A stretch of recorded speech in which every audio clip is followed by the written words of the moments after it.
नवरंगाचे ओढू नवरंग मराठी संस्कृतीमध्ये चला होऊ दंग। आज नवरा बायकोचं भविष्य एकमेकावर कसं अवलंबून असतं, थोडासा कॉमेडी व्हिडिओ आहे, प्रत्यक्ष बघितल्यावर कळेल। दोन मित्र असे भविष्य बघत असतात, तर एक मित्र त्याला म्हणतो, अरे वहिनींचं भविष्य काय बघतोयस येड्या, तुझं बघ की। तो म्हणतो, नाही बाबा, तिच्या भविष्यावरतीच माझं भविष्य अवलंबून आहे। तो म्हणतो, असं कसं काय? जर तो म्हणतो, तुला पुराव्यानिशी सांगतो। मग तो पहिल्या पान काढतो, मग तो काय आहे याच्यामध्ये की पूर्वार्ध चांगला आहे, उत्तरार्धात खर्चाची कामे वाढतील, खर्चावर नियंत्रण ठेवा, खर्च वाढण्याची शक्यता आहे। तर तो म्हणतो, ती वहिनीच आहे। अरे म्हणतो, वहिनी कुठं जाती कमवायला? ते सगळं खर्च मी थोडं फार शिल्लक ठेवले माझ्याकडं, ते सगळं आता बाहेर काढणार, म्हणजे तिचं काय नाही, सगळा खर्च माझाच होणार आहे। म्हणतो, नाही का, खरंच की बरोबर आहे। दुसऱ्या महिन्यात लिहिलेलं असतं की जुने आजार डोकं वर काढतील, तब्येतीची काळजी घ्या आणि जरा थोडासा आराम घ्या।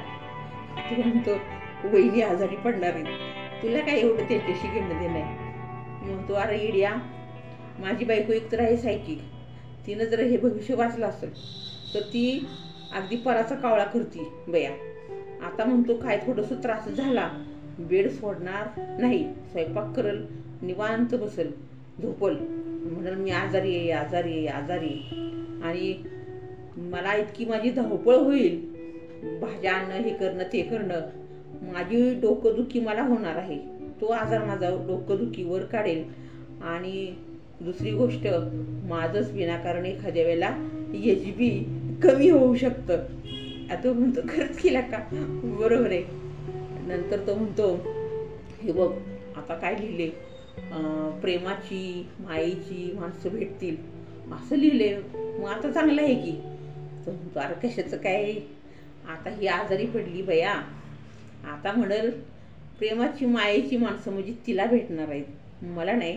ती जायला आता माहेरी निघून, आणि इतक्या दिवस स्वयंपाक तरी करत होती, मी एकटा आहे, आता तर मला धुणं भांडी सगळं सगळं करायला लागणार आहे, आणि तिची खुश होणार ती, पण तिच्यावरती आता हे मला त्रासदायक आहे तिचं भविष्य। तो म्हणतो, खरंच केल्या का? ते म्हणतो, आता अजून काय, त्याला पण उत्सुकता लागते, राहू केतूची युती होणार आहे, त्यामुळं थोडंसं भांडण वगैरे असा योग संभवतो, तर शेजाऱ्यांशी किरकोळ भांडण होऊ शकतं, वादविवाद टाळ। तो म्हणतो, ते वादाचं म्हणजे ते वहिनी बघतील, तुला काय एवढं त्याच्याशी? तो म्हणतो, नाही बाबा, वादाचं तर ते भविष्याचं तर जाऊ दे, पण मर्यादेसारखे खटके उडतच असतात, आमची ही बाया थोडीशी भांडीपुरच आहे, आणि आता जर म्हटलं ती भांडली तिला भविष्य बघून, तर सतत मी घरातनं बाहेर जाताना डोकून बघणार, तिकडं तिकडं बोलतोय का कोणाशी, घरात येताना बघणार, कोणाचा फोन आला चेक करणार। म्हणतो, कशाचं नाही बाबा, आता ते भांडण 2 मिनिटाचं होईल शेजाऱ्यांचं, नाही असं नाही, मला मात्र खूप त्रास होणार आहे त्या गोष्टीचा।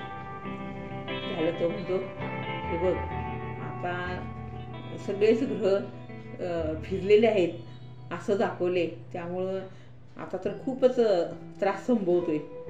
त्यावेळेला तो मित्र म्हणतो, अरे मला आता त्या ग्रहांची काहीच भीती वाटत नाही, एवढी भीती मला ह्या बायाची वाटते। ते राहू केतू एक वेळ परवडले, त्यांची युती एक वेळ मला परवडली, पण राहू केतूपेक्षा ही बया मला खूप भयंकर त्रास देते, त्यामुळं सगळं माझं भविष्य हे तिच्याच भविष्यावर अवलंबून असतं, आणि एकच आशा पिकतो।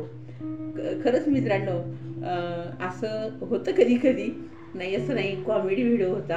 व्हिडिओ लाईक करायला पैसे पडत नाहीत, आणि तुम्हालाही नक्की कसं वाटला ते कमेंटमध्ये सांगा। नवीन असाल तर चॅनल सबस्क्राईब करायला मात्र विसरू नका, आणि असंच प्रेम आपल्या चॅनलवरती ठेवा। Thank you, have a good day.